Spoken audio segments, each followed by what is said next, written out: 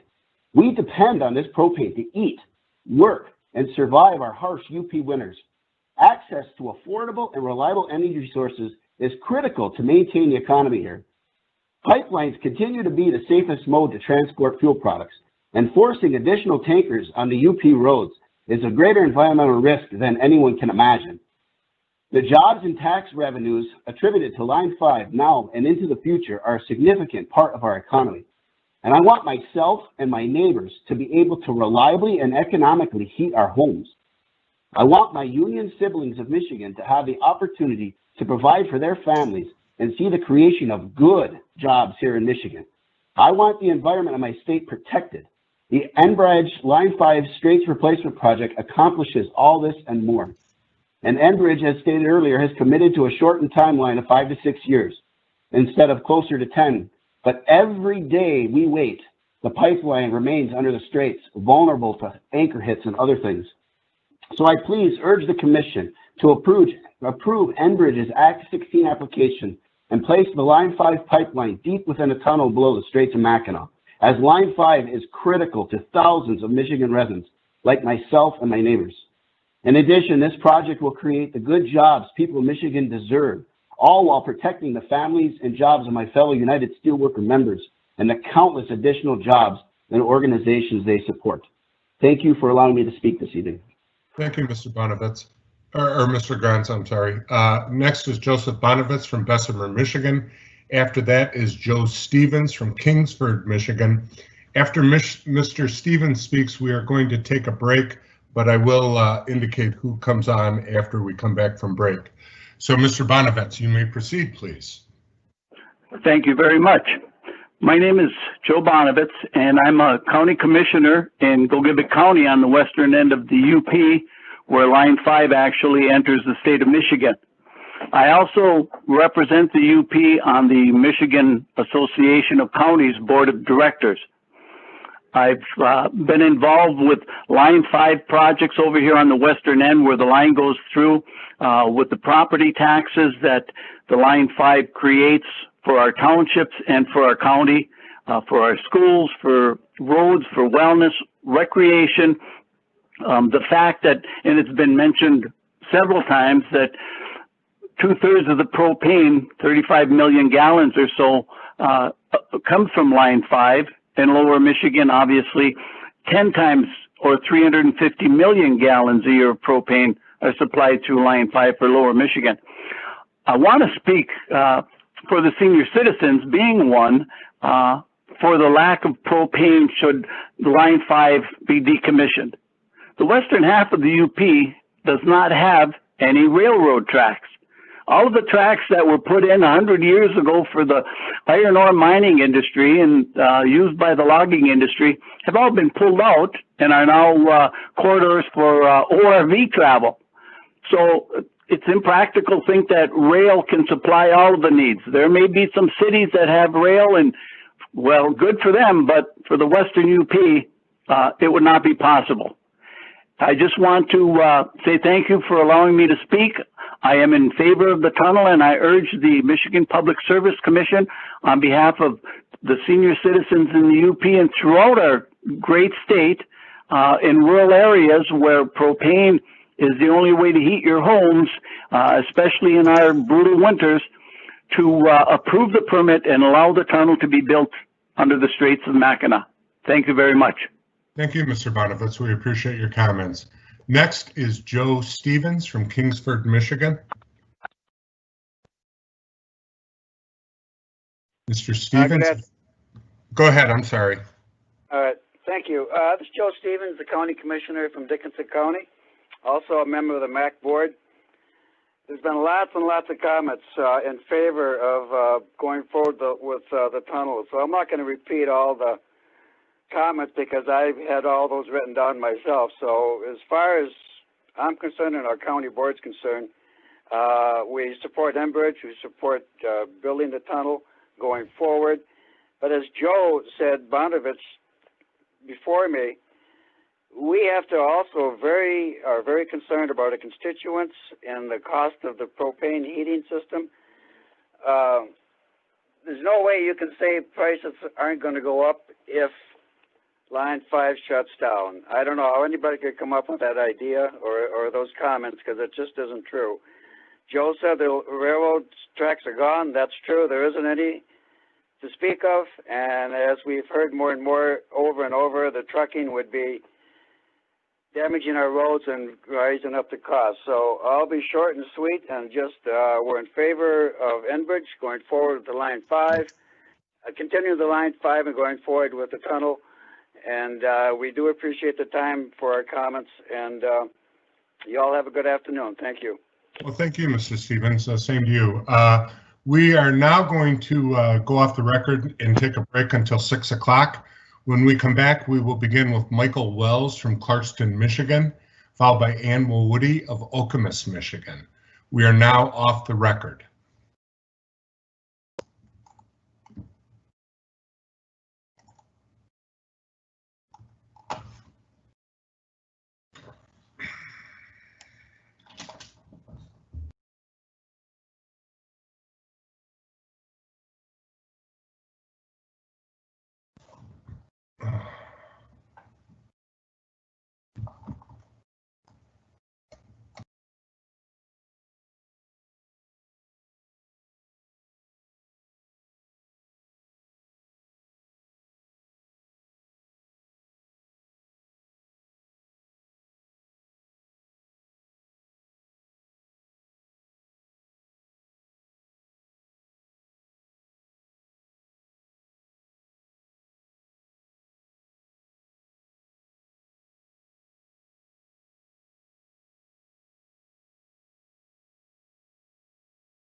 We are back on the record. We are going to resume the public comments. We are going to go back now to Michael Wells from Clarkston, Michigan, followed by Ann Woody of Okemos, Michigan. Mr. Wells, if you hit *6, you may begin.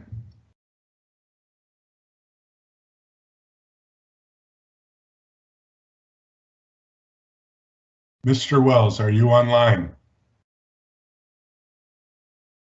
All right, we will go on to Ms. Woody, and after that, Alexis Martin from Detroit, Michigan. Ms. Woody. Hi, yes, you can hear me? I can hear you. Go ahead, please. Great. I'm Ann Y. Woody. I'm the chair of the Michigan chapter of the Sierra Club, and I appreciate the chance to testify. I want to urge the Public Service Commission to treat the proposed tunnel proposal as a part of their review of this proposal, and not just the pipeline. I know that's an issue that was left unresolved in the prior proceedings, but it clearly needs to be considered and is definitely part of the entire utility approval process. The question of whether Enbridge has shown a public need, I think, is pretty well settled. There is no need for Line 5. Line 6B, which is now Line 78, which was the source of the oil disaster on the Kalamazoo River, was replaced and dramatically increased in size when it was replaced, and could at that time have led to the retirement of what was already a 60-year-old pipeline that had a lifespan of only 50 years. It's important as well to reiterate what has been said previously, that the Upper Peninsula Energy Task Force found that the propane issues could be addressed through alternate means. And we should be looking long-term at providing better energy sources and energy efficiency for the people of the UP who need to have heat provided by propane now, to save energy instead of simply continuing to send propane to folks. The environmental review of this project needs to take into account the full length of the pipeline, including that Enbridge has failed to respect their obligations to the Bad River Band in Wisconsin to comply with the easement that they signed with Bad River, which has expired. The state of Michigan could become responsible for a tunnel and an oil pipeline that basically doesn't get any oil anymore if Line 5 is stopped in Wisconsin. And I think it's extremely important that that be taken into account. And Enbridge has repeatedly stated in their filings that the current dual pipelines represent a serious danger to the Great Lakes. The MPSC has authority of oversight over the operation of the dual pipelines. They should seriously consider that in the course of this as well, that this pipeline should be shut down. And finally, there's substantial concern about whether Enbridge ever intends to build this tunnel and pipeline, or if this whole process simply is a delaying tactic to keep the existing dual pipelines in place as long as possible. Most of the nation's and world's large investment firms have stopped investing in fossil fuel infrastructure. Enbridge has refused to meet the state's demand that they secure sufficient insurance to cover the potential for an oil disaster caused by Line 5. Ms. Woody, the deterioration. Yes, I have Ms. just Woody, one sentence. One sentence, go ahead. Yes. Is Enbridge financially sound to pull off this tunnel and pipeline? No. Thank you. Thank you. Alexis Martin from Detroit, and then Beth Wallace from Ann Arbor. Alexis Martin, if you would unmute by *6, you may proceed. Alexis Martin, are you with us? All right, we will move on. Beth Wallace from Ann Arbor. After that, Patty Peak from St. Ignace. Ms. Wallace, are you on the line?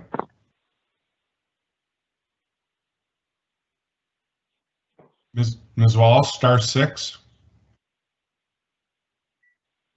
Can you hear me? I can hear you. Go ahead, please.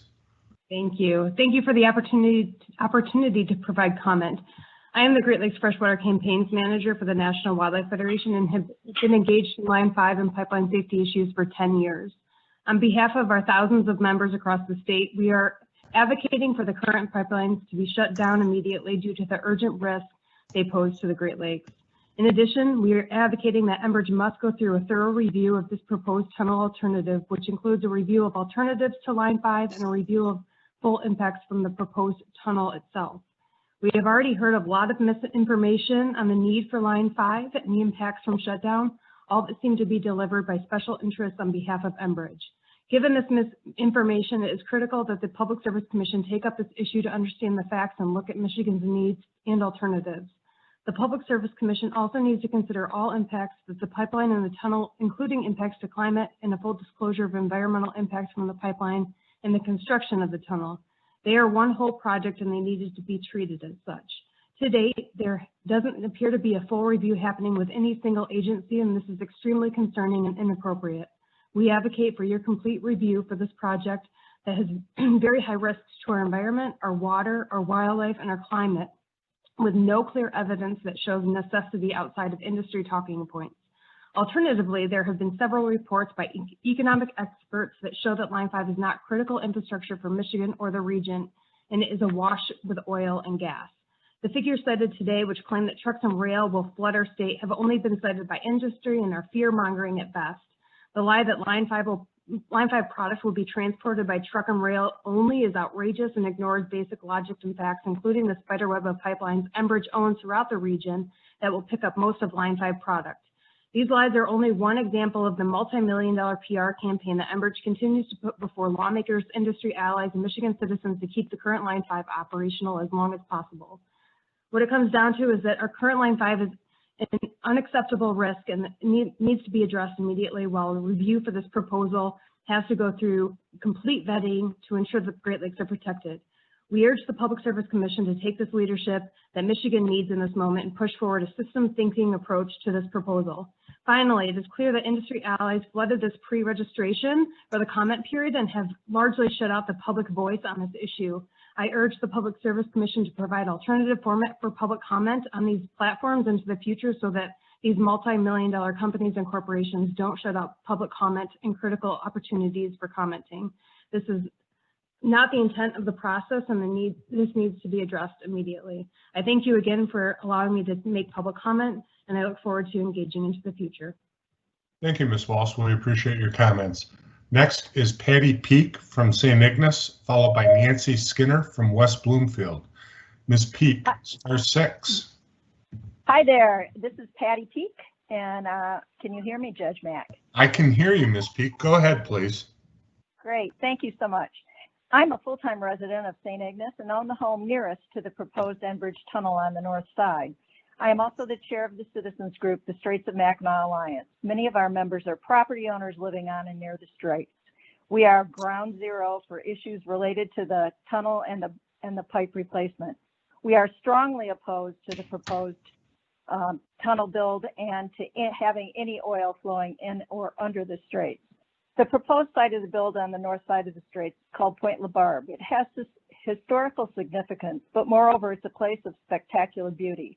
Boulevard Drive, the road that will be most effective, is primarily an unpaved road that meanders along the northern coastline of Lake Michigan. Visitors and locals drive, bike, or walk along the road to view the abundant bird life, wildflowers, and unobstructed views of the Mackinac Bridge. The boulevard, as it's called, is surrounded by wetlands teeming with activity. A small cove on the bend adjacent to the property, the Enbridge property, is a favorite sandy beach. Kayakers are drawn to the area since it's a scenic spot to paddle in the shadow of the mighty Mac. The tunnel building, including extensive excavation of the boulevard area and the potential of years of actual construction, will significantly impact the local area and most definitely affect the quality of life and potentially value of the homes of those of us who live nearby. Today, I present a few areas of our concerns. Please refer to my written comments for further detail. First, the geology of the north property is such that blasting will be required to create a tunnel exit that's 70 feet in diameter and 100 feet deep. How can Enbridge assure us that the drilling and blasting to replace the pipeline will not disrupt the aquifer and impact our wells? Enbridge proposes to withdraw significant amounts of water for their drilling operation. Millions of gallons of wastewater will be returned to the lake regularly. What chemicals will be discharged into our pristine waters? Will bentonite be included in the waste? Third, massive destructions of the wetlands will occur. I believe the wetlands assessment occurred 2 years ago before the lake levels had risen to record levels. The permit application appears to have lowballed the amount of destruction. Besides losing extensive tracts of wildflowers and wildlife habitat, how will this affect the health of the lake? Finally, there is absolutely no mention of the potential for an explosion risk in a tunnel carrying propane. The Straits of Mackinac is known as the center of the freshwater world. It's unique, stunningly beautiful, and incredibly vulnerable. Why would the state of Michigan be willing to sacrifice this unique place for a pipeline tunnel project that is unnecessary to the well-being of our citizens? Why saddle 4 generations of Michiganders with a tunnel that may very well be obsolete in a few years? There are alternatives to Line 5.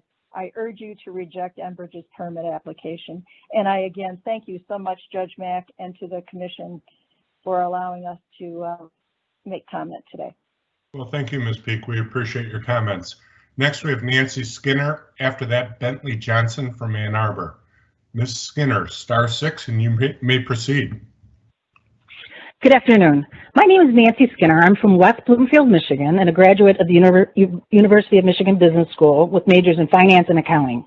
One major oversight of the Commission, as I see it, is an examination of the financial solvency of Enbridge as an ongoing entity in the near and long term.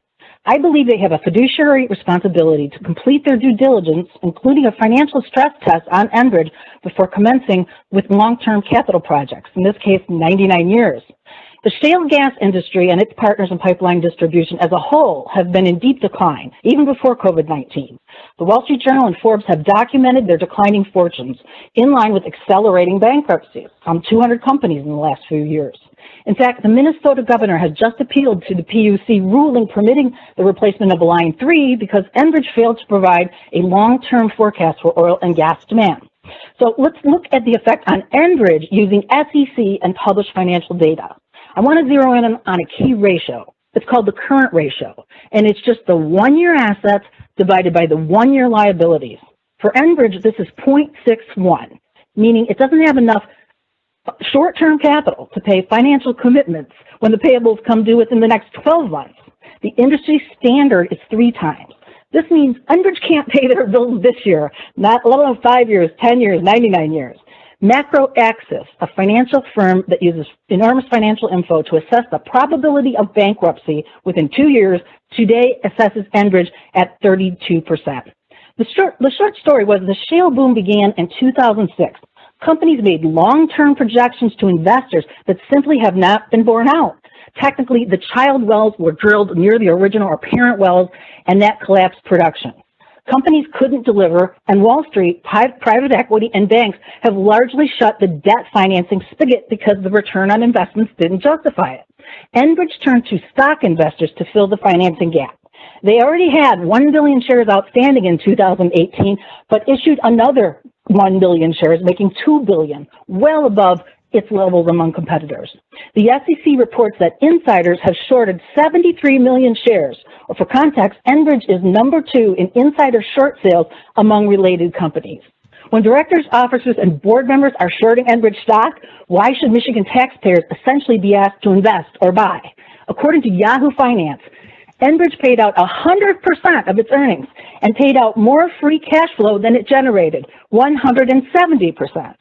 The Commission has a fiduciary responsibility to avoid stranded assets, make sure Michigan taxpayers don't pay for the decommissioning of Line 5, and the worst thinkable outcome, a spill that MSU estimated to cost $45 billion while Enbridge is in liquidation or Chapter 7. I thank you for your time to take these comments. Thank you, Ms. Skinner. Bentley Johnson from Ann Arbor, followed by Matthew Velker from Sylvania, Ohio. Wonderful, was I? I turned it up at 5 seconds. Bentley Yes, Johnson. Hi, thank you. No.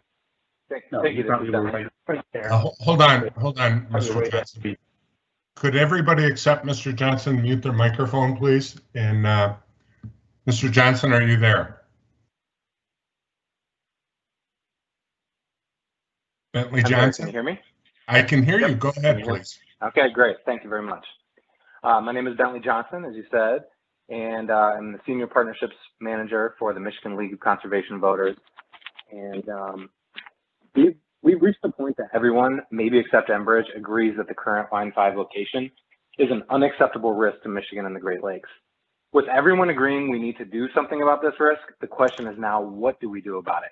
The tunnel has been proposed to address it, but the tunnel is not needed and its construction would be an extremely risky bet for Michigan.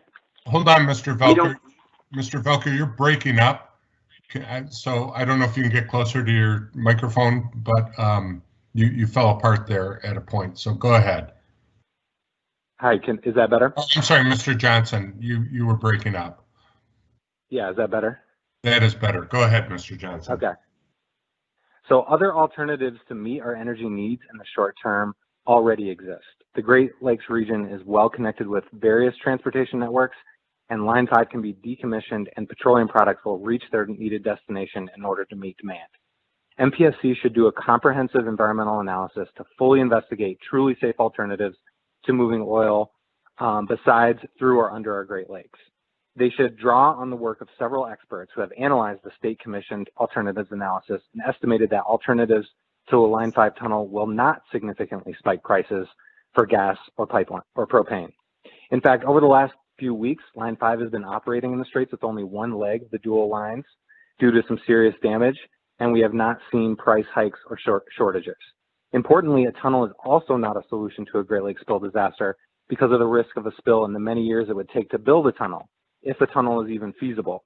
The recent damage to Line 5 at the Straits, likely due to a vessel from one of Enbridge's own contractors, and their reluctance to cooperate with the state, shows there is no reason to trust Enbridge with yet another major operation that runs through the heart of our Great Lakes.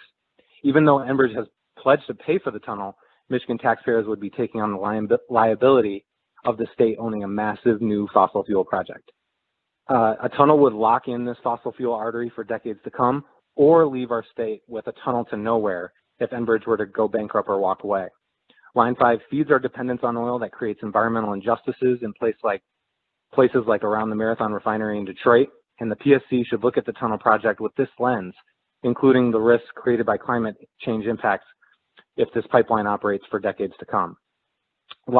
As noted, lots of economic and energy experts observe we're in a fossil fuel infrastructure bubble right now, and the glut in oil supply has only sped along the popping of that bubble. Michigan auto companies and workers are leading the way on electric vehicles with ambitious electrification plans that will reduce the need for oil. Bold energy policies on the horizon to address climate change may make expensive oil infrastructure completely unprofitable. This is the perfect time to reimagine our energy future for the better, and we can create a just transition to a renewable energy economy that provides new opportunities for workers, reduces pollution, and prevents the worst impacts of global climate change. Previous state decision makers said that Line 5 would never be built today. Now we stand at a similar juncture as decision makers in the 1950s did before construction of Line 5. Let's not have our kids and grandkids regret the decision to double down on risking our state's health and economic security by building this tunnel to nowhere. It's time to finally listen to Native American tribes for once in our history and their words of caution. We strongly urge the Public Service Commission to reject the tunnel project and work with the current state administration to use feasible, less expensive, more safe, and less risky alternatives to meet Michigan's energy needs. Thank you. Thank you, Mr. Johnson. We do have a request from the court reporters that if you could speak slowly, it would assist them greatly, so I'll pass that on. Next, we have Matthew Velker from Sylvania, Ohio, followed by Jim Lively from Maple City, Michigan. Mr. Velker, *6, and you are on. Yes, can you hear me, sir? I can hear you. Go ahead, please. Thank you to you and to the commission for hearing my commentary today. As you stated, my name is Matt Velker. I am also a member of the United Steelworkers Local 912 in Toledo, Ohio, with the Toledo Refining Company, a subsidiary of PBF Energy. You've heard from a number of my brothers and sisters today about the refinery and about the jobs it creates. I'd like to touch on a few things that I think are also important. First of all, the United Steelworkers represents a number of workers, hundreds of thousands of workers across the country in a very diverse area. Not only oil, but steel, rubber, paper, lots of manufacturing, nurses, teachers, service workers. One of the hallmarks and one of the prides of the United Steelworkers is our concern not only for the workforce, but also for the environment. We have been on the forefront of leading partnerships with environmental groups, even the formation of environmental and labor coalitions such as the Blue-Green Alliance. So when we speak today, we're not just focused on jobs, but the environment is also very, very important to us. I've heard a lot about risk, a lot of people talking about risk. One of my jobs with the Toledo Refining Company is to provide incident investigation through a program called the Triangle of Prevention. When we have near misses or incidents, one of our focuses is to look at progressive and alternative measures to prevent incidents from happening again, or when we have a near miss incident like the anchor strike, which did not lead to an oil leak, to make sure that we don't have high consequence events in the future. These are the types of things that the tunnel and pipeline project are moving towards. It is a progressive solution. In the opposition statements that have been offered, there has been very little in the way of alternative solutions to the heating needs of northern Michigan, to the risks that are provided by extensive travel between rail and heavy truck on the roads. Another one of the jobs in my history, in my 16 years at the refinery that I've had, is actually loading petroleum product rail cars, loading and unloading of those rail cars. I have experience in this. I can assure you that the risk that's associated with the things that have to be done to properly load rail cars and unload rail cars and load trucks and unload trucks, the number of things that can go wrong in those scenarios when those are on the road heavily outweigh the risks of a pipeline, again, which has up to this point shown a level of integrity, no leaks, and now looking towards a progressive way to even minimize that risk at a greater degree. One of the gentlemen spoke earlier and cited no closure. Mr. Velker, yes. we're at the 3-minute mark, so if you could wind up, please. Yes, just in relation to closure of the refineries, I think it would be a little bit irresponsible to not consider the COVID-19 pandemic and the effect that has had on travel. I can assure you that when the demand goes up, that those refineries would be in real trouble if Line 5 closed. Thank you very much for your time, and I appreciate the ability to make comments. Thank you. We appreciate your comments. Jim Lively from Maple City is next, followed by Michael Buza from Swartz Creek. Mr. Lively, *6, and you may proceed.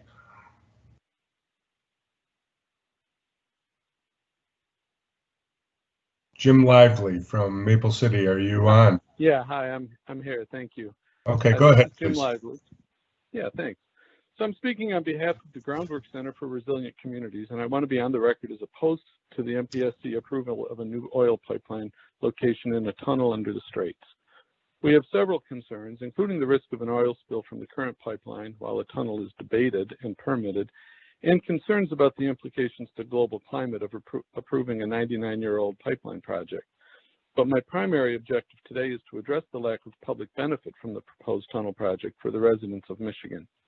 In 2018, the Groundwork Center released a white paper called Canadian Profits, Michigan Risk, which highlights how the continued use of the Line 5 pipeline overwhelmingly benefits Canadian interests by acting as a shortcut between Canadian tar sands in Alberta and Canadian refineries and export ports in Montreal and Quebec, with little benefit to Michigan residents.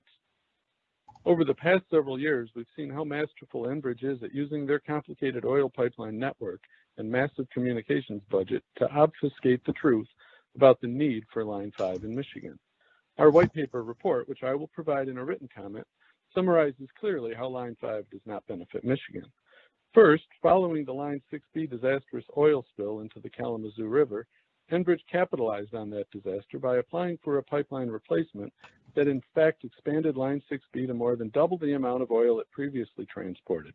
And in 2013, this commission, the Public Service Commission, gave Enbridge approval to allow as much as 800,000 barrels a day, which, if implemented, would more than replace the amount of oil currently being transported by Line 5.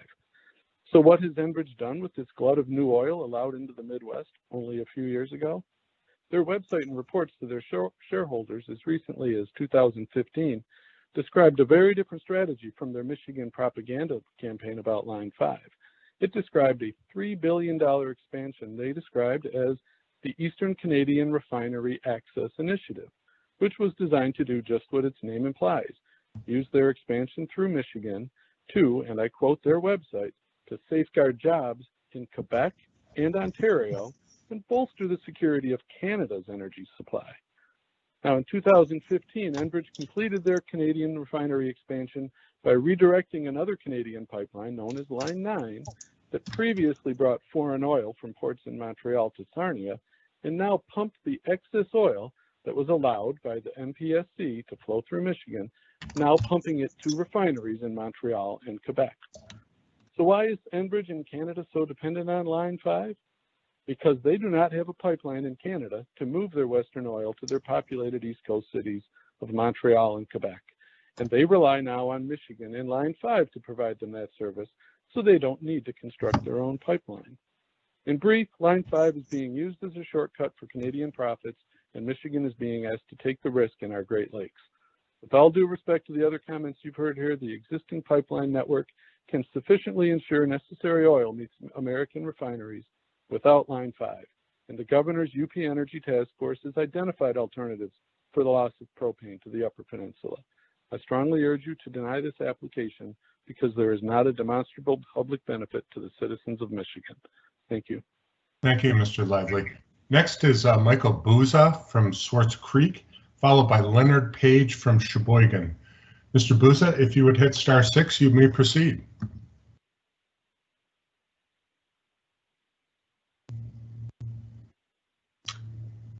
Michael Buza, are you online with us?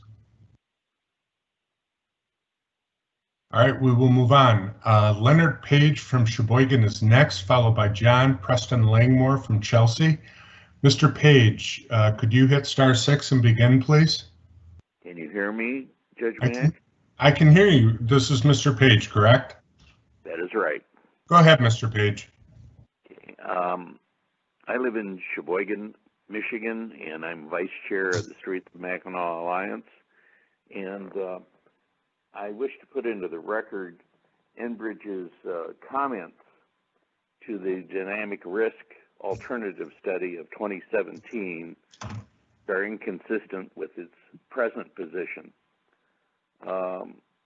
I'm speaking of a letter dated August 4th from Enbridge to the state, and I just want to mention some excerpts from that letter. Page 2 of the letter, we see this comment from Enbridge.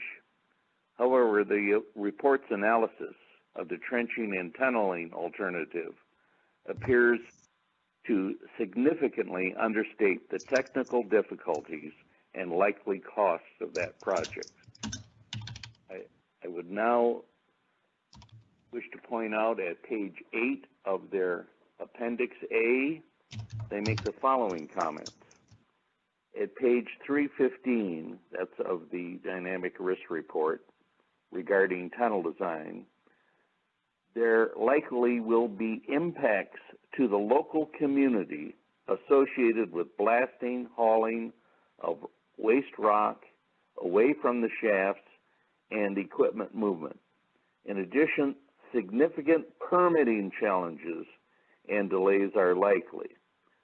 Due to the very preliminary concept design, it should be noted that there is a considerable amount of construction risk associated with the significant length and depth of the shafts and horizontal tunnel, especially based on the limited understanding of the subsurface conditions at this time.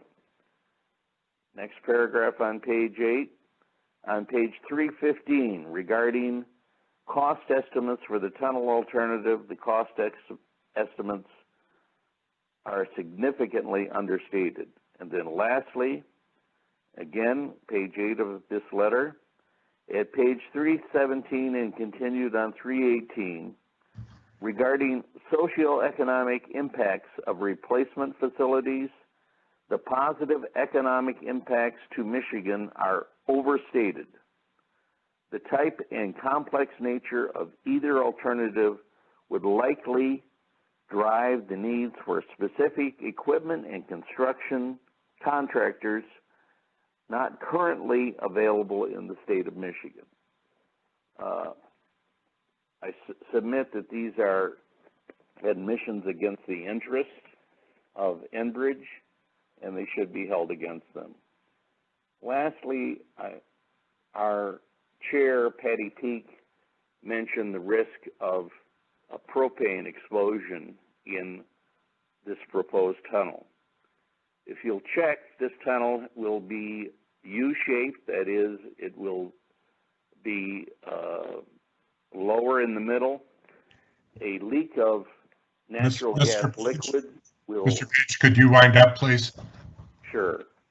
A leak in a tunnel, a confined space, would create the world's largest pipe bomb connecting St. Ignace and Mackinac City. This cannot be allowed to happen. Thank you.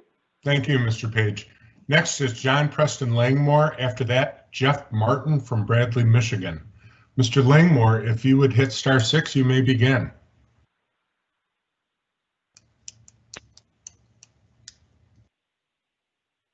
Mr. Langmore, are you with us?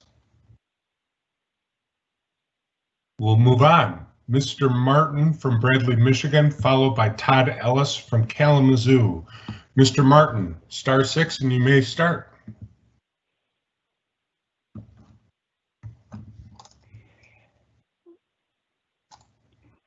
Can you hear me now? Yeah, is this Mr. Martin? No. Sorry, this is John Langmore. Oh, okay. Yeah, go ahead, Mr. Langmore.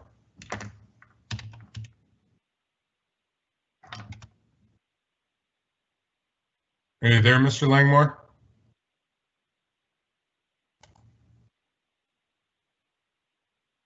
We seem to be having a problem with Mr. Langmore.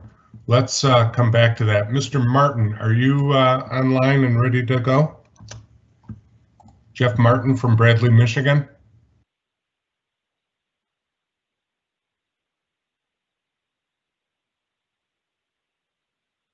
Okay, we will move on. Next is Todd Ellis from Kalamazoo, Michigan, followed by Oliver Warner from Brighton, Michigan. Mr. Ellis, *6, and you may start.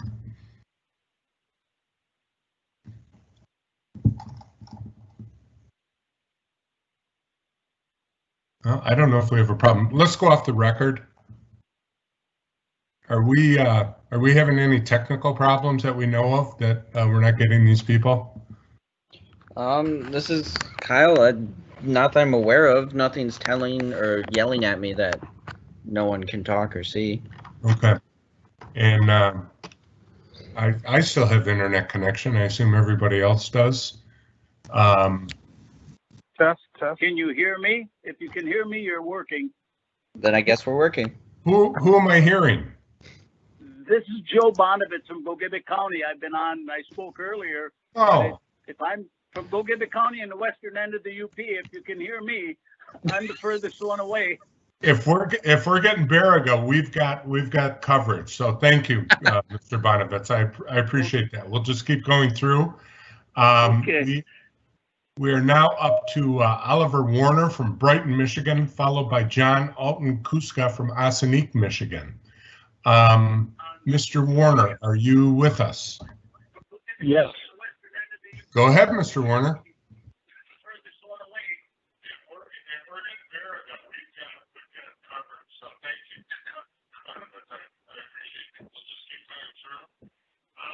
Mr. Warner, are you there? Yes. Can you hear me? I can hear you. Go ahead, please.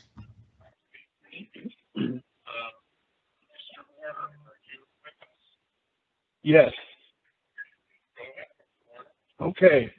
Good evening. My name is Oliver Warner. I am a retired engineer and Sierra Club member from Brighton. I've got two numbers that should weigh heavily on the decision to extend the life of Line 5 by another century.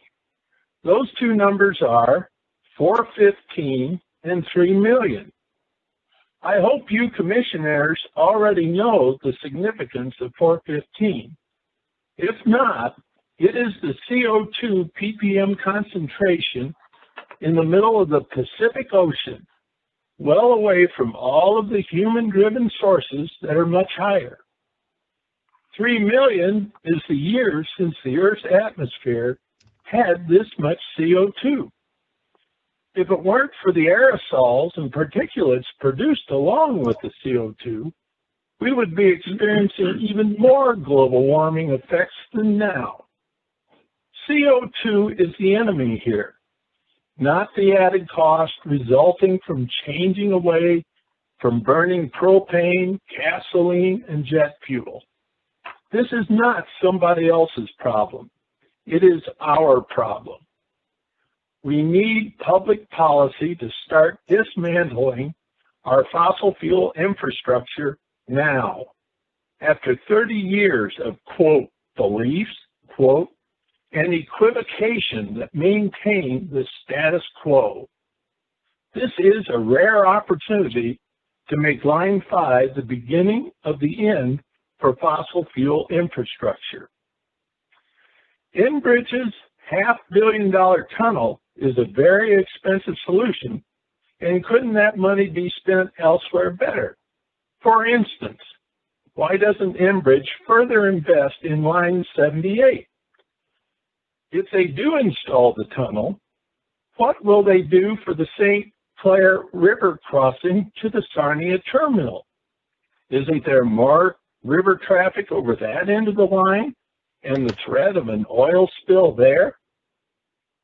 In closing, this is a question of enabling the Line 5 status quo for decades, when electrification of our transportation systems occurring over the next decade, I hope, or two, will make it obsolete and a stranded asset. Thank you. Thank you, Mr. Warner. I appreciate it. And if I didn't note, we went back on the record before Mr. Warner began his comments, so those comments are included on the record. Next, we have John Alton Kuska from Ossining, Michigan, followed by Christopher Wise of Rockford, Michigan. Mr. Kuska, are you online? Hello, I am here. Go ahead, please. Hello, my name is John Alton Kusku. I own a home that has 150 feet of beautiful sandy Lake Huron beachfront in Ossining, Michigan.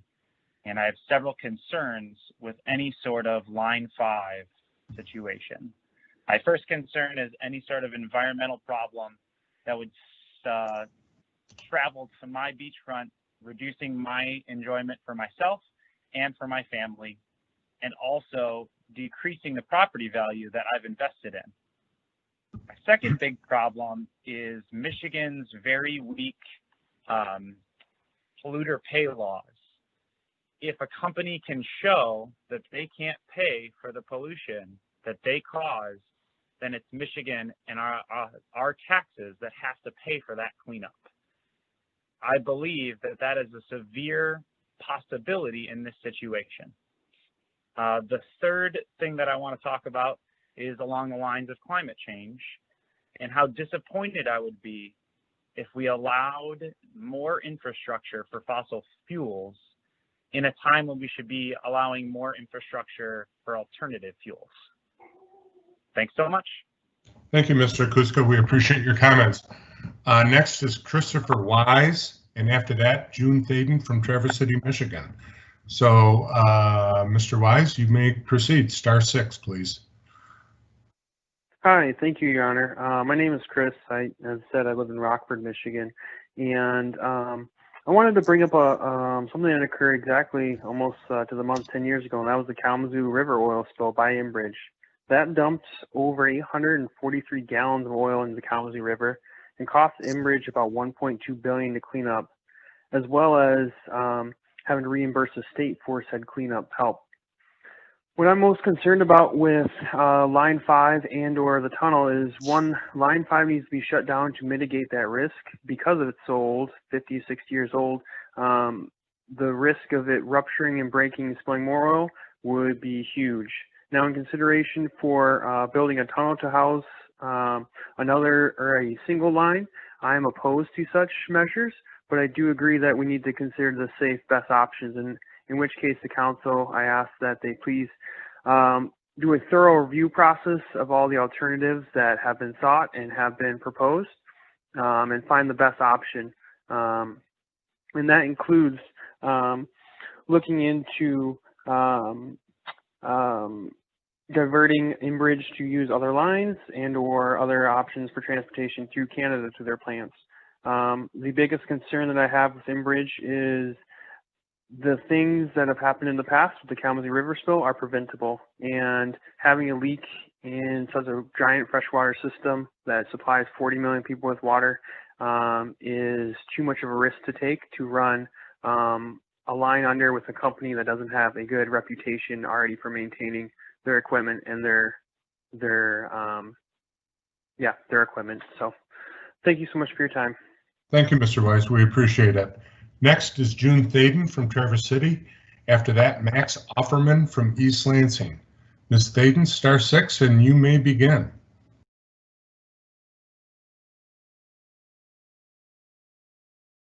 Is June Thaden online? We'll move on. Max Offerman from East Lansing, followed by Nancy Warners from Warren, Michigan. Mr. Offerman, are you online?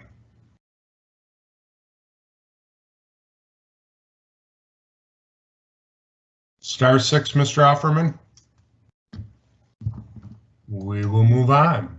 Nancy? Hi, I did 6 star for a second there. Sorry about that. Is that Mr. Offerman? Yeah, this is he. Okay, go ahead, Mr. Offerman. Good evening, everyone, and thank you for the opportunity to make a comment. My name is Max Offerman. I'm a 22-year-old. I'm a recent graduate in East Lansing, Michigan. I'm originally from Kalamazoo, and remember when Enbridge's Line 6B spilled for 17 hours? It was a disaster, and a preventable one at that. And I'm here today to ask MPSC to reject Enbridge's request so that we do not one day say the same about Line 5. I think young people like myself have been too quiet, but we're never listened to, right? Indigenous tribes of Michigan are ignored. The ethereal beauty of the Great Lakes in northern Michigan are ignored. Climate scientists, wildfires in California, and hurricanes down south, our public health and drinking water, and the economy built on our Great Lakes are ignored. So why wouldn't I be too? I first began petitioning for the shutdown of Line 5 4 years ago. Now I find myself here still. Much has changed for me, but I can still understand that an oil pipeline has no place in the Great Lakes. Anyone preaching about the Great Lakes and arguing for the continuation of Line 5 in the same sentence has fallen into Enbridge's trap. They haven't allowed themselves to fully feel or accept what is happening globally or even locally because of our reliance on fossil fuels. The future is malleable, but Enbridge would have us believe that it is predetermined and runs on fossil fuels. Indeed, for everyone here, your future may not be at risk from climate change in the same way mine is, but your children's is. Enbridge's CEO, Al Monaco, made $18 million last year, and yet I've heard many statements by people fearing for their jobs and livelihoods. Enbridge's CEO made $18 million in a single year. It's nothing less than hyperbole to say that the shutdown of Line 5 would collapse economies. Enbridge's greed or the will of the people will be its downfall.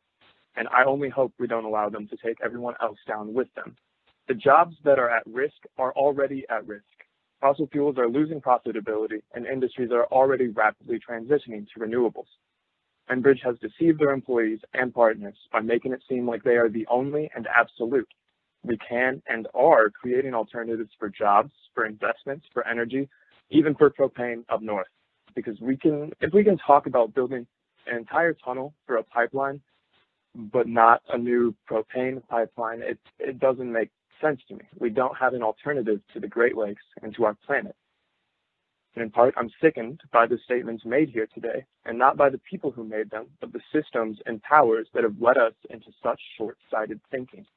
We have been led to react rather than contemplate, and only consider personal gain in the next couple of years, not the next 10, 20, 30, 40, or even 99.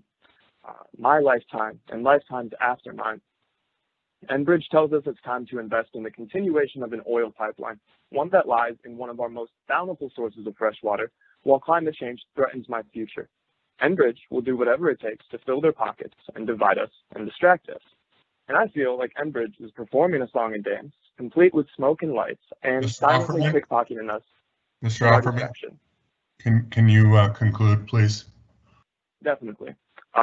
Enbridge has performed the same song and dance over and over, and they could just as readily choose a new way forward. We are at a crossroads, and surely Enbridge's profits are not worth as much as our future, your children's future, the planet's future, and the future of the Great Lakes. Let us please reject Enbridge's request for a permit and make this the time we chose a new way forward. Thank you. Thank you, Mr. Offerman. Next is Nancy Warners from Warren, Michigan, followed by Representative Sarah Cambenzi from Marquette, Michigan. Ms. Warners, if you are there, *6 and you may proceed. Nancy Warners, are you with us? We will move on. Representative, are you online with us? I'm here. Thank you. Go ahead, please. Well, I realize that the tunnel project is an emotional issue. Legislators in Michigan were asked to solve a complex problem and look at it as a whole. When I'm not in Lansing, I'm with my golden retriever walking on the shores of Lake Superior just about every day.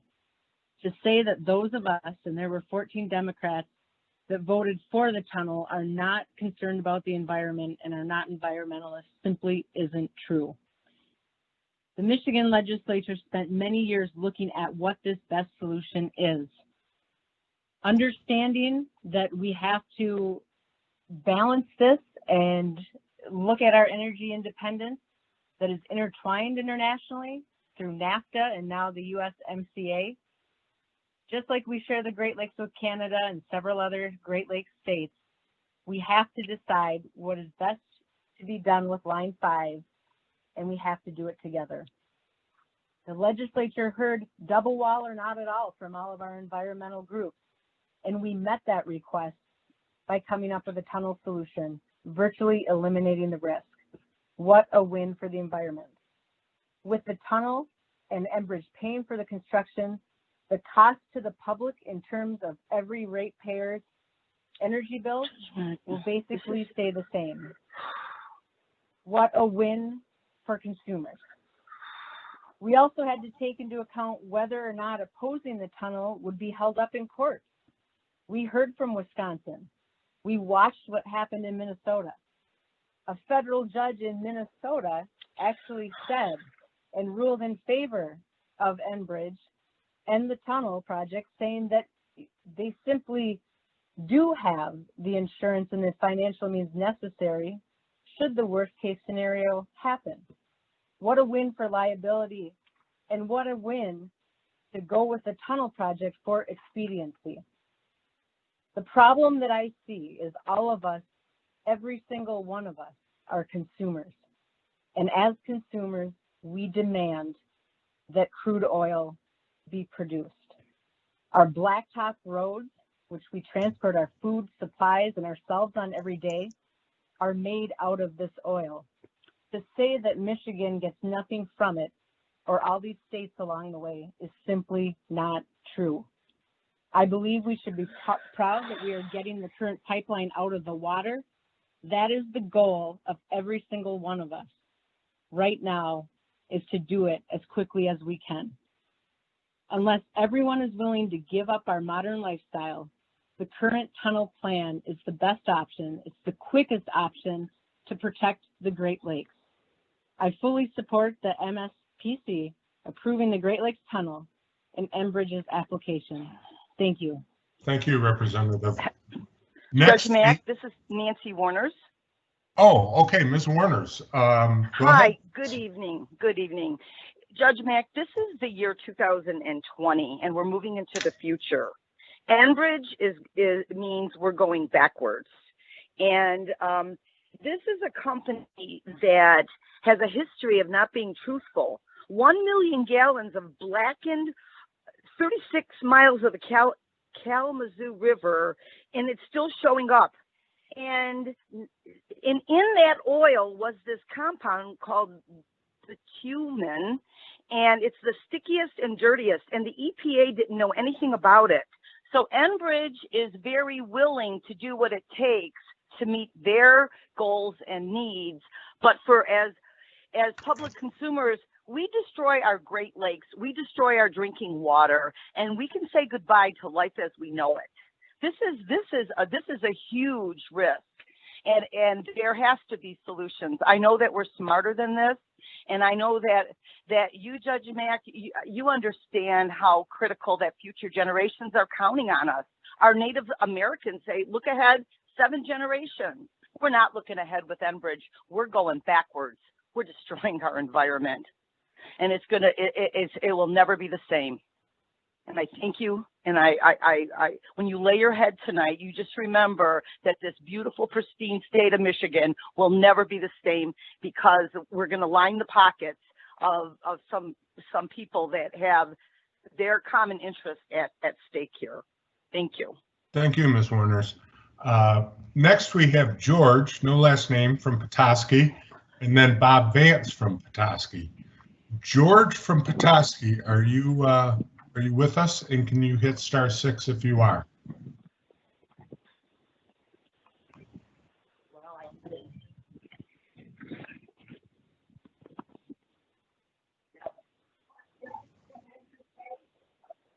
Do we have George on the line? We will move on. Mr. Vance is next from Petoskey, followed by Justin Palmerville from Saginaw. Mr. Vance, are you there?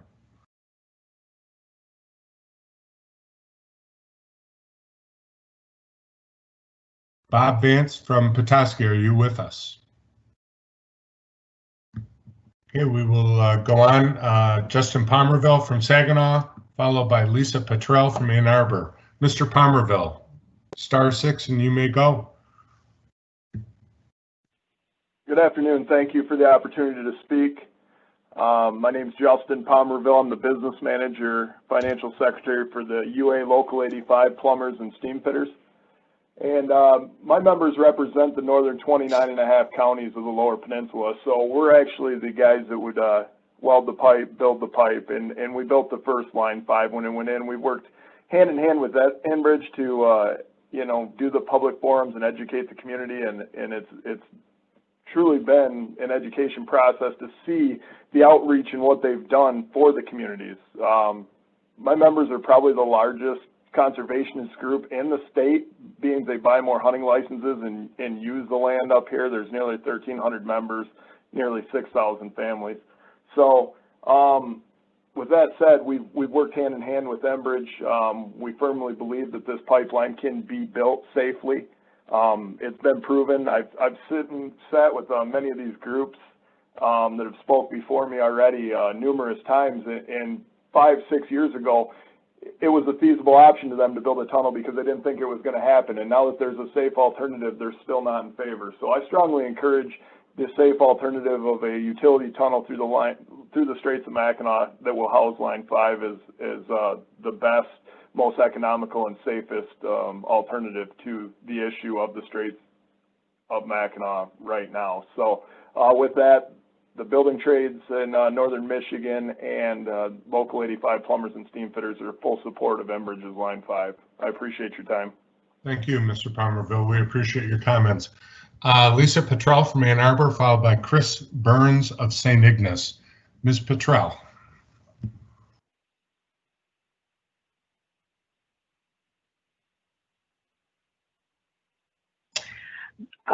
This is Lisa Petrell representing Washtenaw 350, and I'd like to begin by citing Act 16 of 1929 that gives the MPSC the authority to regulate business of carrying out transporting, buying, selling, or dealing in crude oil, petroleum, or its products, or certain substances consisting primarily of carbon dioxide through pipelines. Further, it goes on to say that the MPSC is to provide and control the regulations of all corporations, associations, and persons engaged in such business. Given that, I'm urging the MPSC to use their authority in the interest of Michigan to do due diligence and not rely on other agencies to do their own due diligence concerning the safety of the tunnel during construction and the existence of the tunnel itself. To date, there has been no third-party independent geology study done to verify that the karst formation can support a tunnel without creating collapses of aquifers. Things on land, if they were on land, would be called sinkholes.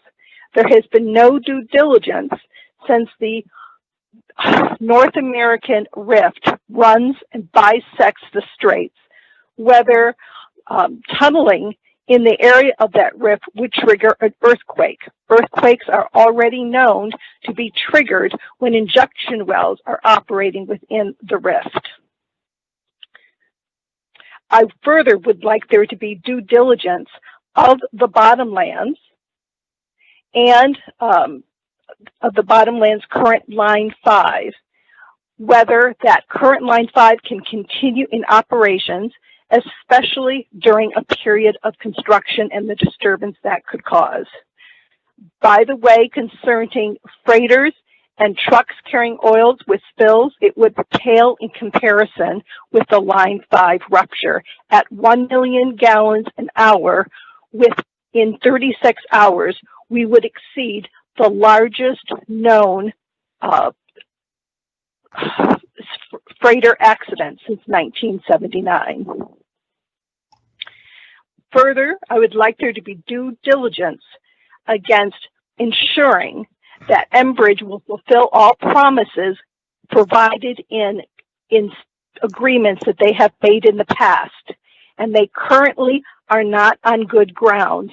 The sister organization that entered into the agreement has no assets. They are not in a position to replace the $60 billion in damage that a Line 5 leak would have.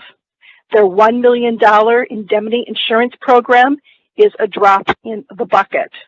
Further, there is nothing in agreement with Enbridge that guarantees that they will finish the job once they start. And if they were to abandon the job, which is very likely given the status of the gas and oil industry today, that there is any reparations or repairs or obligations to the state of Michigan. Okay, I would like to further... Ms. Petrell? Yes? You have to conclude now. We're well past 3 minutes. Thank you. I would like to urge to deny the permit. The UPC task force has outlined adequate alternatives for the immediate future for propane delivery. Thank you. Thank you.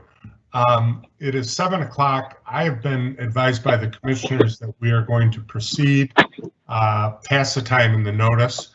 We're going to do everything we can to get all people who want to comment on today. As it stands now, we have approximately 6 more people who have pre-registered and approximately 11 people we're going to go back to who were not available.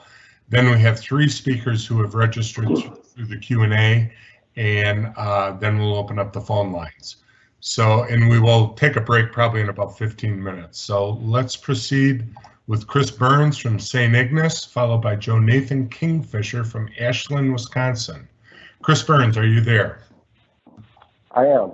Thank you, Judge Mack. Appreciate the opportunity.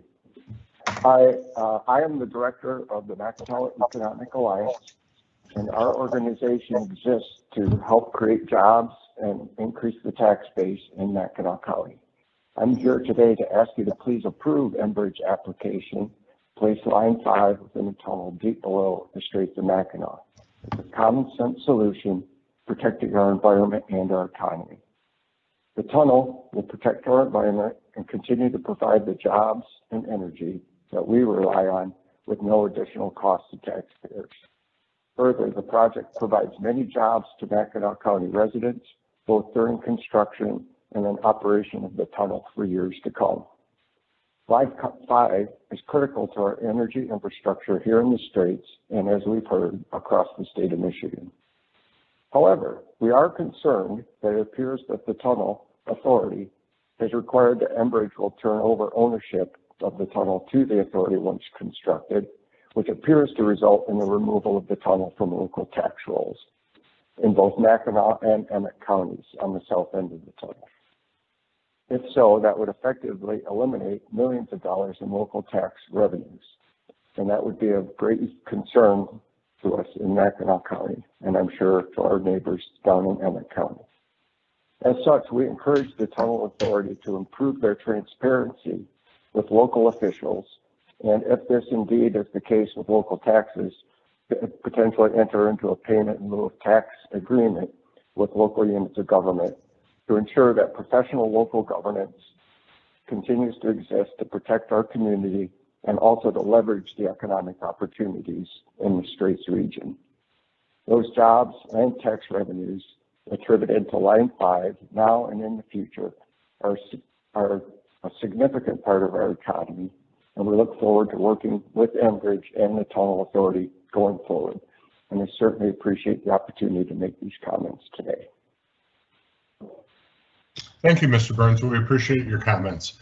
Next is Joe Nathan Kingfisher, followed by Whitney Gravel from Brimley. Joe Nathan Kingfisher, if you're online, please hit *6 and you may begin. Can you hear me? I can hear you. Having grown up in Majisco, Community Place, an old fishing seasonal village. Hold on. Mr. Kingfisher? Mr. Kingfisher? Yes. Mr. Kingfisher, I heard you when you first started, but then as soon as you started talking, you immediately fell off. So if you can get closer to your microphone, or if there's any interference, you want to start over? Having grown up in Majisco, Community Place, an old fishing seasonal village with luxury camping now known as Olivet, Michigan, and being born at the Wabix 80, a place now known as Charlotte, Michigan, I was there the night the Marshall Pipeline leak occurred. On the radio news, Mr. Kingfisher? Mr. Kingfisher? We're still having a real hard, the court reporter cannot hear you, and you're going to have to speak slowly. Okay, I grew up in Olivet, Michigan, just down the road from the Kalamazoo River spill. I was there the night that happened. I just wanted to, in person, tell the story of that. I jumped in the car, drove over there. Halfway there, I hit a wall wave of wildlife trying to escape death. Everything that was alive was fleeing the scene. When I got to Marshall, there was petrochemical fog everywhere. I went right to the site. There was a police officer, asked me, do I live here? I said, yeah, I live here. He said, no, do you own a house on this road? I said, no, I don't. They said, you're going to get arrested if you don't get away right now. And that's how I was treated. The local authorities were turned against me, and all these places that I grew up with are gone, destroyed, don't exist anymore. So when I hear all these jobs and all this money being made from petrochemicals, it is the future of this planet, this species, this place equally gone. Okay, you can't have your jobs, your petro jobs, your petro money and have a viable future. It's a choice. And so when I hear these European Space Agency scientists say we have to leave the planet as a species to survive, it makes me think they know that the petro jobs and the petro money is not going to stop when it needs to stop. So it is a dire situation. And I studied Earth system science at Michigan State University 20 years ago. And so the pandemics we predicted because of habitat destruction and wildlife exploitation and the climate catastrophe, the human-made climate catastrophe is underway, and there has to be a larger consideration for basic life, basic sustainability, because in Earth system science, it's possible we could drive Earth to a Mars-like or a Venus-like new state of being. They're trying to get there already to get away from your fossil fuel habits that are killing us. So just please take it real seriously. Stop the killing, stop the killing, stop the killing. There has to be a better way because the whole system has to change. The brakes have to be put on. There needs to be an executive order to stop Line 5. Empty it, clean it, and Enbridge pays for it because they're just ripping us off and sending it to Canada. Thank you. That's my public comment. Thank you, Mr. Kingfisher. Next is Whitney Gravel from Brimley, followed by Scott Hayes from Toledo, Ohio. Whitney Gravel, *6, and you may start. Good afternoon. Thank you, Your Honor. My name is Whitney Gravel. I offer these comments on behalf of the sovereign nation Bay Mills Indian Community. Bay Mills Indian Community is a signatory of the 1836 Treaty of Washington, which ceded territory to the United States for the creation of the state of Michigan. In that treaty, Bay Mills reserved the right to fish, hunt, gather, and prey throughout the ceded territory, including the Great Lakes and the Straits of Mackinac. As a sovereign government with responsibility for managing and protecting the Great Lakes, Bay Mills Indian Community opposes placement of Line 5 in a tunnel beneath the Straits of Mackinac because it lengthens the life of a corroded, dented, aging pipeline that is an immediate threat to the vast ecosystem of the Great Lakes, a threat to the treaty-protected rights of the tribes, a threat to the cultural resource that is the Straits of Mackinac, and provides limited value to our state's families and businesses. We've heard several times mentioned on this phone call, but our people, the Anishinaabe, have a teaching that the decisions we make today should result in a sustainable world 7 generations into the future. It reminds us to understand that the decisions we make are not limited by the immediate concerns of today, but instead have implications long after we are gone.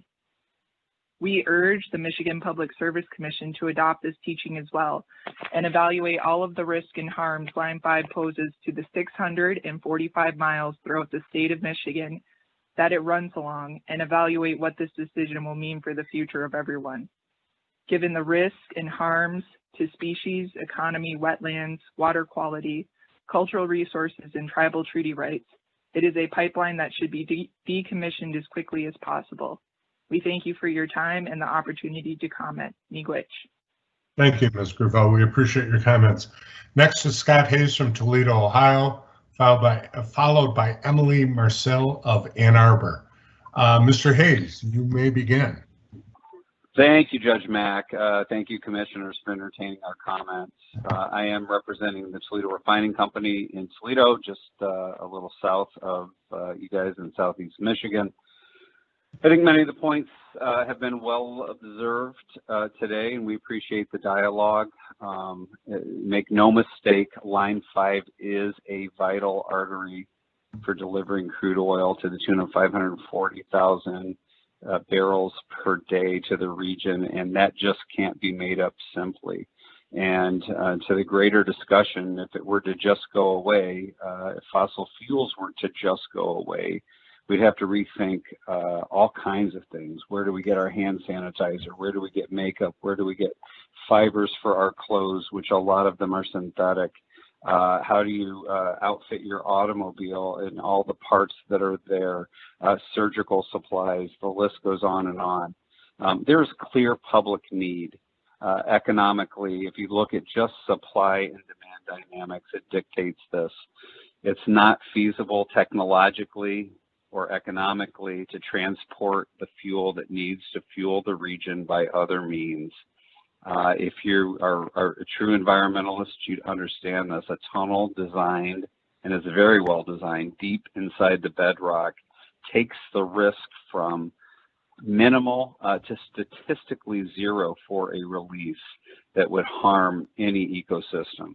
And less trucks on the road, that's better for the carbon footprint, because we calculate there would be about 2,400 trucks one way on the road. It's important to us here at TRC. We employ about 1,100 people if you count the contractors that are on site daily in an area of the country that is suffering, that's often forgotten about. We provide about 1 million work hours per year to the Northwest Ohio Building Trades Council. But it's important to the region because we supply about 30% of Ohio's gasoline, about 42% of Southeast Michigan's gasoline, a very significant contributor just to us. And we are a significant supplier of diesel and aviation fuel. In fact, majority of the fuel the aviation fuel that goes to DTW comes from yours truly and our partner over in Oregon, Ohio, BP Husky, as well as significant contributors to the Pittsburgh, Akron, Indianapolis, Cleveland, Columbus airports. Take that away and there are significant effects, very disruptive effects to the way we move around the country.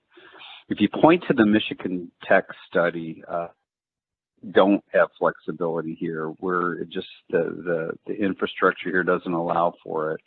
I mentioned 2,400 trucks to supply the same amount of crude oil to get it to where it needs to be processed. That's a low estimate. That would result in massive price hikes. It would have catastrophic effects on the pricing of virtually every product. You name it, whether it be automotive, think of all the products that are delivered by UPS or FedEx today in an Amazon world. That would all be affected. Line 5 were to cease.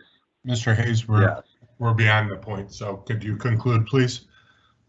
Yes, I will just conclude by saying there's no way to argue that this is a very safe option. That's why the bipartisan Michigan legislature passed resolution number 282, reinforcing the fact that they are supportive of this. It is the best option, and we support approval of this process. Thank you. Thank you, Mr. Hayes. Emily Marcel of Ann Arbor, followed by Kate Madigan. Ms. Marcel, are you there? *6, Ms. Marcel.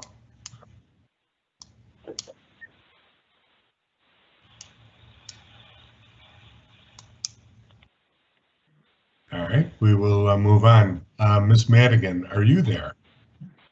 Yes, can you hear me? I can hear you. Go ahead, please. Okay, great.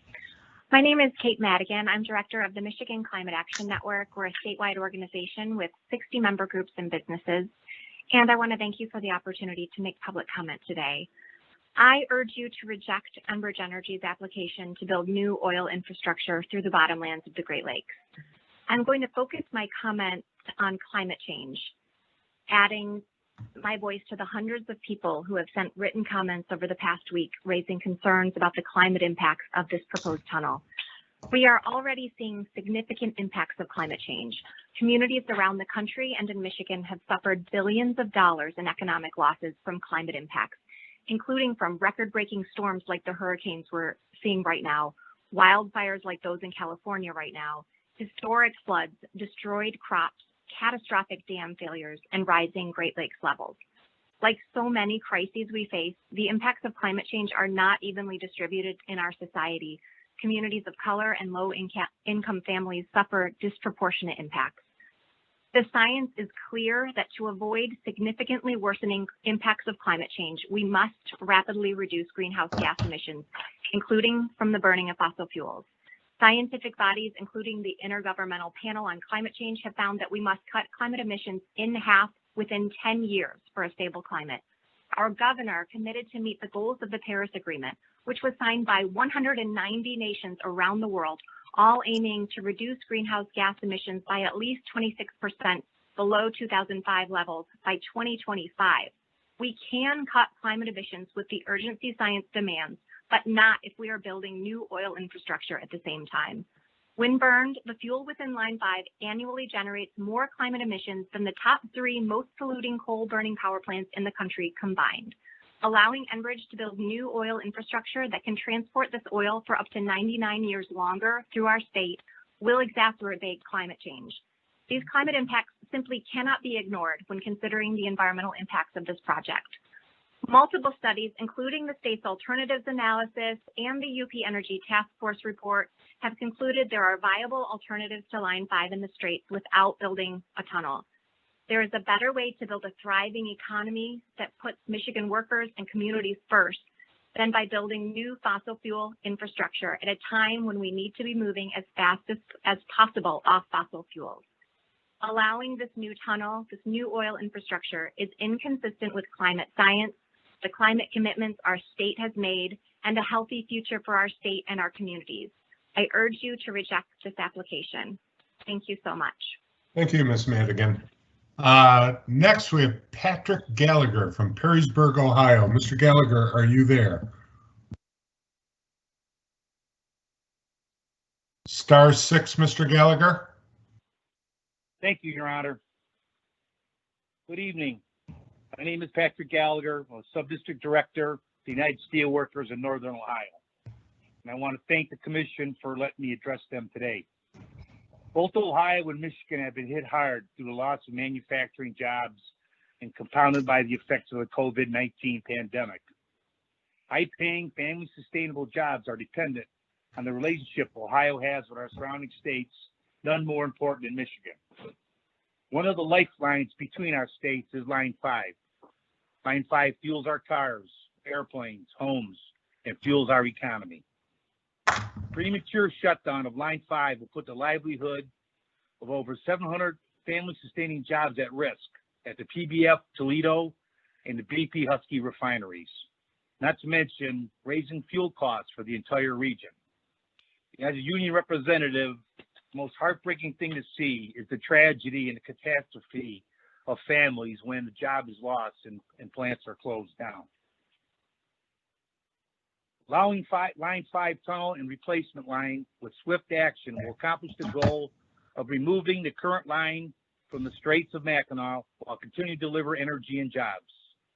Pipelines continue to be the safest mode to transport fuel products, and other means to move fuel, tankers on roads, railway tanker cars, barges on our waterways, are much more in danger of the environment than pipelines.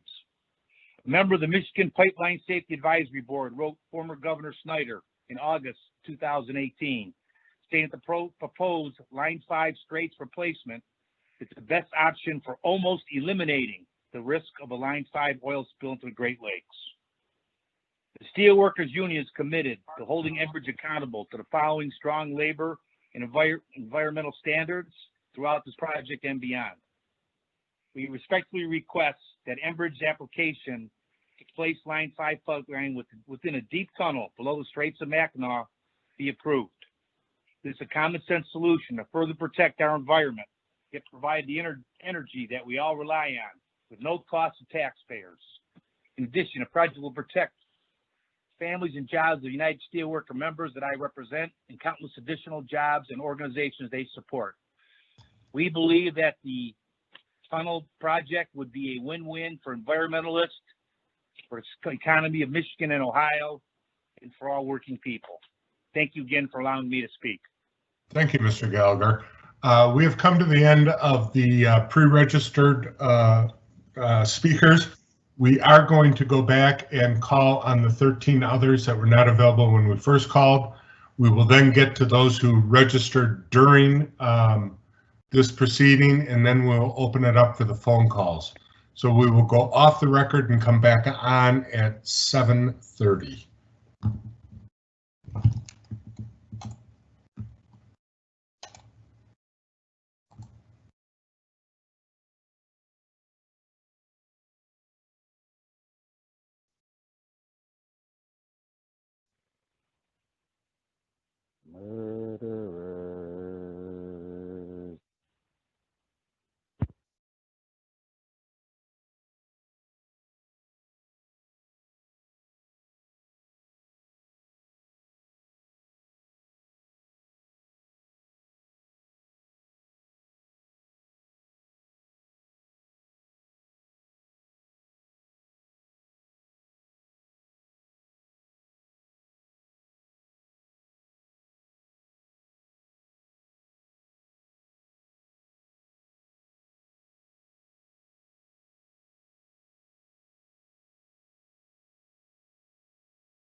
We are back on the record.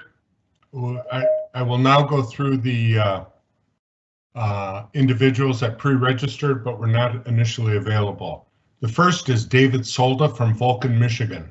Mr. Solda, are you online? The next is Sam Smeltzer from Grand Rapids, Michigan. Mr. Smeltzer? Marshall Clabeau from Lansing, Michigan.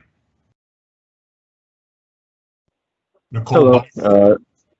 Hello, Marshall Clabeau here from Lansing. Can you hear me? Okay. Mr. Clabeau, go ahead, please. All right. I apologize for missing the roll call earlier, and I really appreciate the opportunity to speak now in the forum overall tonight. I would like us to pause and just really reflect on what the Great Lakes mean to us. Lifelong Michigander myself, my great-grandfather was one of the first cherry farmers in Old Mission Peninsula. I'm staring at a map from 1953 when Line 5 was built of that exact region of the Grand Traverse Bay and Little Traverse Bay. And I just want us to think about what those summers mean, what those winters mean, what our fresh produce means to us, because that's what's at risk here. Say there were to be an accident and the continued operation of Line 5 as it stands, I'm actually thrilled that both sides of this argument and issue agree that the current operation needs to be taken out or at any rate worked on. The operation in itself is a risk, but what I fear is the taking out of the pipeline. That's an issue in the building of a new pipeline, continued operation of that pipeline. And then if we look 100 years down the road, removing this pipeline from the bottom of a 100-foot lake bed. For one, Enbridge has shown the failure to already remove a piece of equipment that remains lodged in the beds of the straits, putting the current Line 5 at operation, putting boaters at risk, putting wildlife at risk. I'm sure you guys are all familiar with the broken rod. Half of it was retrieved, half of it still remains in the bottom of the lake bed. That's a failure of Enbridge's trust to uphold their agreement. And I want to continue on this train of thought of why Enbridge's trust has been broken to me personally. I've had the luxury and the pleasure and the honor of walking across the whole entire state of Michigan talking about Line 5 with people at their door.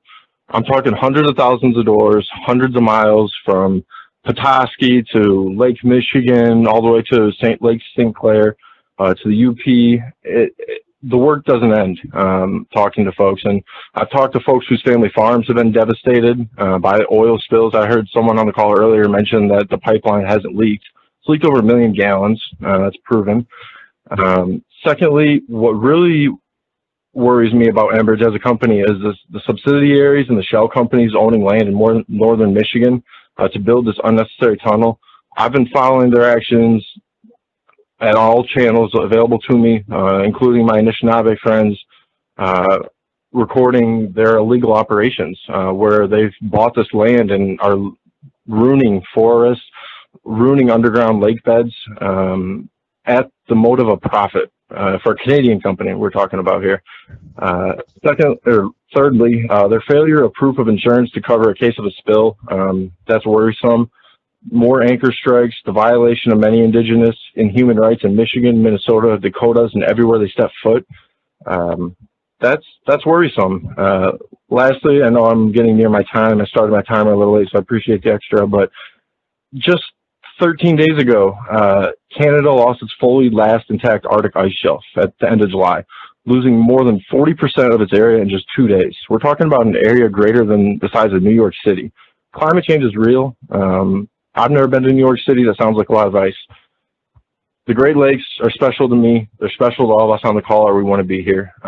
Let's look at the children's future and look at clean energy solutions that exist today to replace these propane needs in the UP of the 220,000 residents. Thanks for your time on this call, and I hope you'll have a nice evening. Thank you, Mr. Clabeau. We appreciate it. Nicole Biber of East Lansing.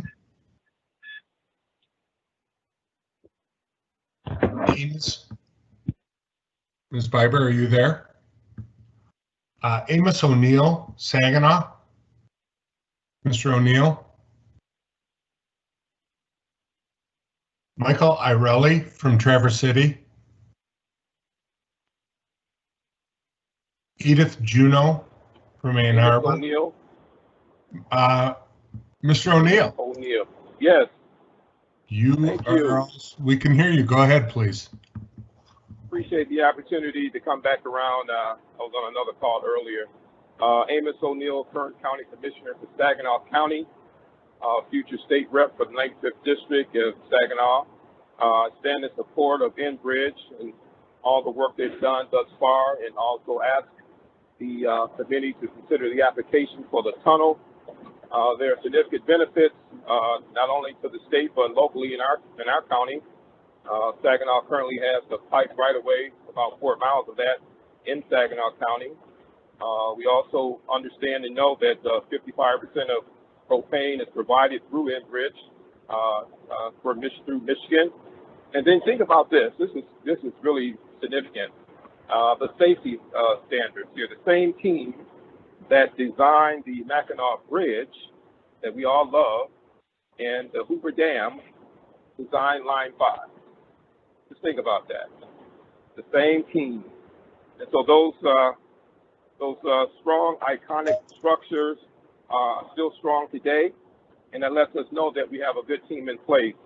Also, various inspections in recent years suggest that the pipeline is in excellent condition. And Enbridge has committed, as we all know, over $500 million in investments to keep the construction strong in Great Lakes. Our environment, a lot of the hard men and women that work as laborers and pipe fitters and construct steel tradesmen, they're outdoorsmen, outdoorswomen. I mean, they love the Great Lakes. And so what better team to have than a group of outdoor enthusiasts who's going to work hard to ensure we have a strong, healthy environment. And then economically, we know with COVID-19, a lot of our industry has taken major hits. And so the benefit of having Line 5 strong and active benefits our economy, and impacts our schools, our recreation, our infrastructure. We all know that our infrastructure is long overdue. This is one of the major catalysts, I believe, to the renovation of our statewide infrastructure system in total. And so, in conclusion, I just want to go on record as a county commissioner and future state rep that I support Enbridge, Line 5, and the hard men and women that work so hard to make sure that we are safe and sound and that our fuel economy goes strong. Thank you so much and appreciate the opportunity to speak. Thank you, Mr. O'Neill. We appreciate your comments. Next is Edith Juneau from Ann Arbor, Michigan. Ms. Juneau, are you online?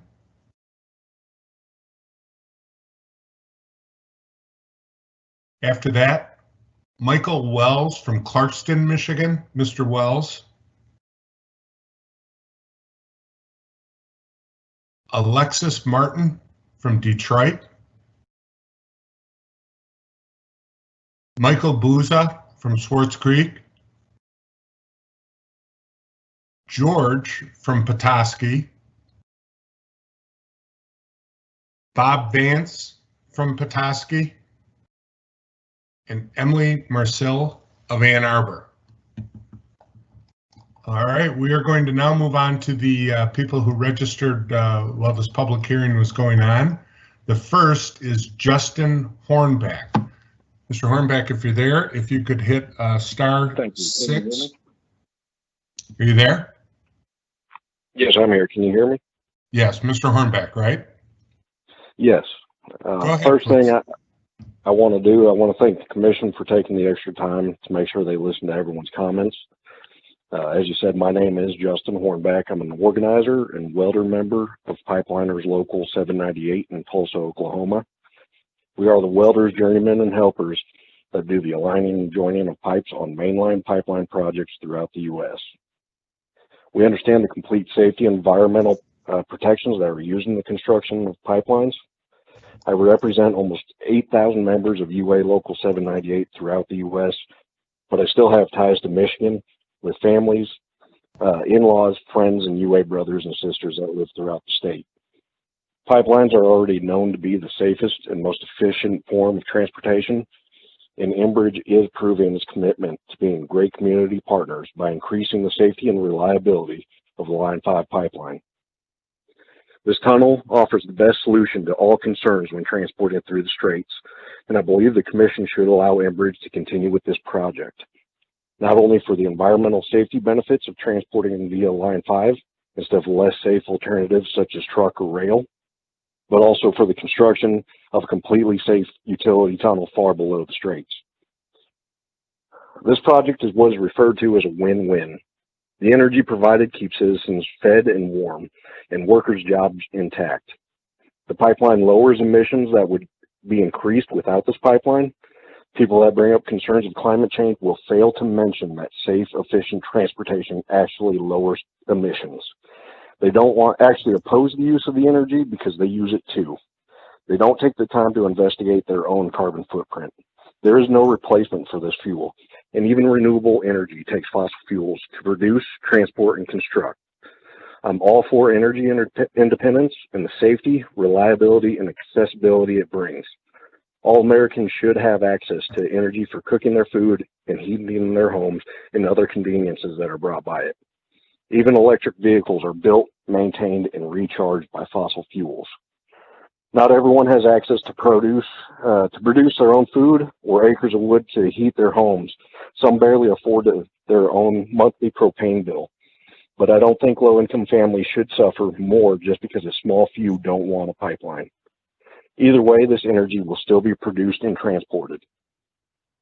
With the increase to safety and environmental protection, the great construction jobs this investment will provide, the required energy that keeps this region's workers employed, and the citizens provided with the energy they need to live, it really is no surprise that this project is widely supported. Thank you very much for your time. Thank you, Mr. Hornbeck. We appreciate it. Rick Sourmilch. Rick Sourmilch. Hello. Hi, my name is Rick Sourmilch. I'm running for State House here in the 110th District in the Western UP. I live in Ironwood, and I grew up about a block from Lake Michigan. I've heard a lot of lies today about the pipeline. Some of them were just made. But today I want to make more of a moral argument rather than making a bunch, like you've heard most of the stats today. And really what it comes down to is you're asking how many people can be murdered to save jobs in Ohio and Oklahoma and to save a nickel's worth of propane for us here in the UP without considering like what the end goal is here. We're talking 50 years, 75 years of more fossil fuel use. That's expanding climate change. Fossil fuel use worsens climate change. Climate change kills people. It kills people in Puerto Rico. It kills people in Sri Lanka. It kills people in California. Right now, it's killing people. That's murder. And it's a compromise that you want to make here to balance the economy and the environment. But the economy exists inside of the environment. And you need to think about the legacy that you want to make.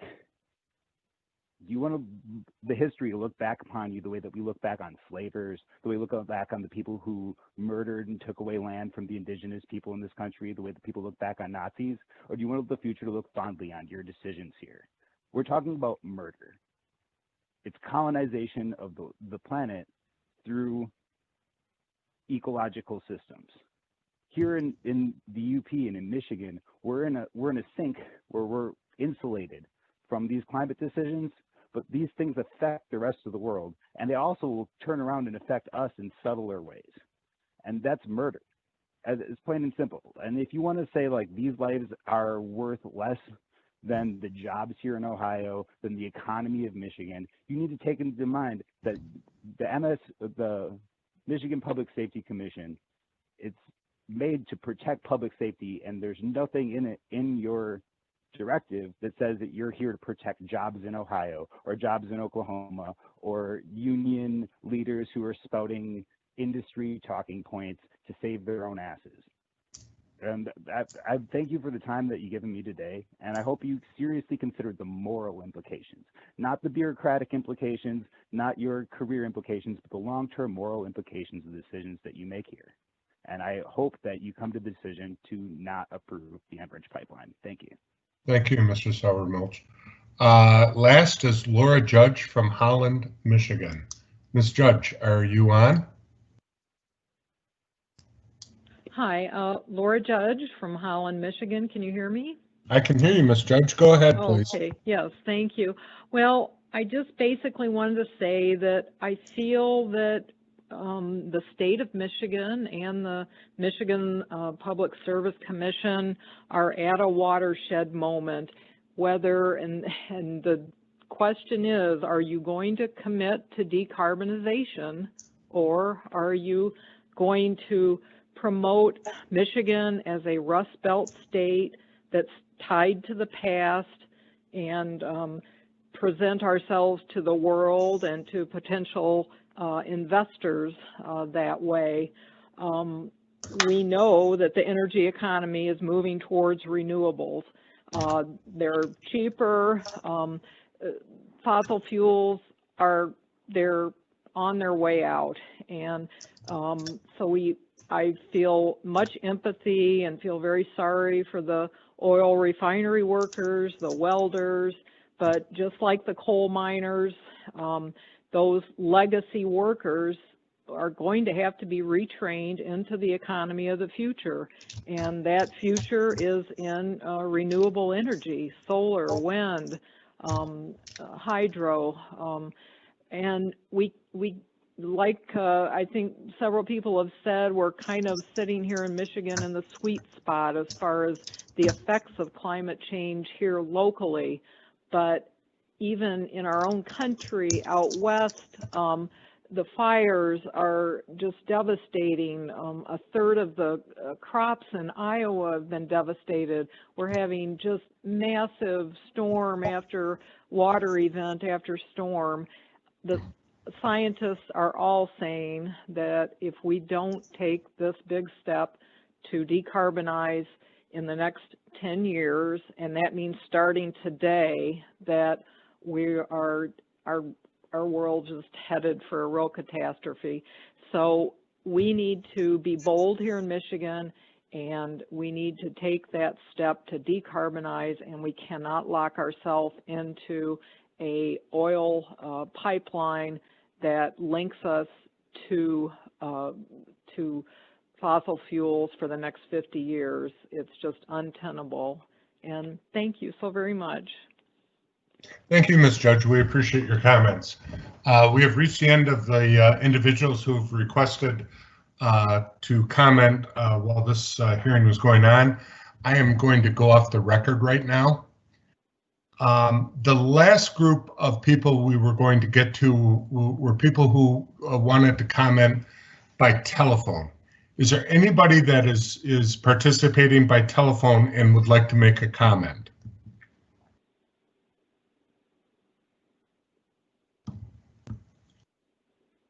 No one out there who is on the phone, or anybody else that we may have missed that that would like to make a comment? Go ahead. Can you hear me? Yeah, I'm just trying to get an idea of who we have out there. So who is this? This is Jason Gear from the Michigan Oil and Gas Association. All right, Jason, we'll get to you. Is there anyone else out there who would like to make a comment? All right, we will go back on the record, and Jason will get your comment, okay? We are back on the record. Not yet. We are back on the record. While we were off the record, I made an inquiry of anyone who wanted to participate by telephone only, or anyone else who wanted to make a comment. And we did have one individual, Jason Gear. Mr. Gear, you may proceed. Thank you, Your Honor, for the opportunity. My name is Jason Gear. I represent the Michigan Oil and Gas Association. I'm urging the Public Service Commission to support the application by Enbridge. Line 5 is critical infrastructure for our members to ensure that the energy they produce can make it to market to serve the needs of Michigan and other states that surround us. It's been, shown again and again that the effect of shutting down Line 5 has a huge impact on our ability to generate gasoline, jet fuel, propane for different regions of the state. So it's a really critical piece of infrastructure. We believe it to be the most reasonable and prudent alternative to the existing pipeline, and we urge the Public Service Commission to approve the application. Thank you. Thank you, Mr. Gear. We appreciate your comments. Is there anyone else who would like to make a comment to the commission? Since there is no one else, I'm going to turn it over to the chair of the commission for closing remarks. Chair Scripps. Thank you, Judge Mack. And special thanks to you and to the court reporters for your work and the efforts. We stayed long to make sure that we got everybody who wanted to speak. I thought you ran a really sort of professional and straightforward public meeting that provided enough time for everybody to speak and kept things running along smoothly. So thank you. I also want to thank our staff for their work in putting together tonight's event. In some ways, it's easier to do this virtually, and we've heard in previous public forums that it allows for people from across the state, and as we heard today, even people outside of Michigan to participate without necessarily having to travel either to Lansing or to someplace close to the project location. But at the same time, there are obviously challenges in adapting to a virtual platform, to making sure that that we're equitable in how people can participate, and there's an awful lot of staff work that takes place behind the scenes. And I just want to recognize the contributions of our staff. And finally, I want to thank all of you who participated. I think that we had more than 60 people pre-registered. We obviously had a number of folks who then registered during the course of the hearing, and we were able to hear from you. There's clearly a lot of information, a lot of passion on this issue, and I expect that as this works through the process, we'll continue to hear from you and encourage you to continue to make your voices and your perspectives heard. To that end, you can find out more about the process, about the background, about the application, about our process at the Commission at our dedicated website for this.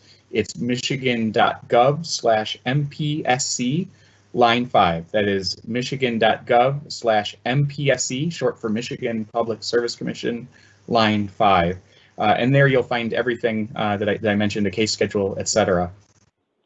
This was also one, but certainly not the only opportunity for the public to have their voices heard in this process. You can also continue to submit written comments throughout the process by emailing them to mpscedockets@michigan.gov, mpscedockets@michigan.gov, or mailing them the old-fashioned way to the executive secretary, the Michigan Highway, Lansing, Michigan 48917. And of course, all of this information, if you're not writing it down as fast as I'm talking, the court reporters sometimes remind me that I go too fast as well. It's all available on that website, michigan.gov/MPSC line 5. In correspondence connected to this case, I encourage you to use the case number. That's case number U-20763, U-20763, to make sure that we are able to add your comments to the record in this, and that is also searchable through our eDockets function on our website, which is michigan.gov/MPSC. And there's a link to the eDockets. You can enter the case number U-20763 in the search bar and bring up all of the filings and all of the other comments that we've received as part of this process, and ultimately a transcript of the comments that we heard tonight will be added to that as well. So with that, I want to thank all of you who have participated and for your continued interest in this. Again, thanks to Judge Mack and the folks who have been involved behind the scenes in making tonight's event happen, and look forward to your continued engagement and interest as the case. Good night. We're off the record. Thanks, everybody. Thank you. Excellent job tonight. Thank you very much. This is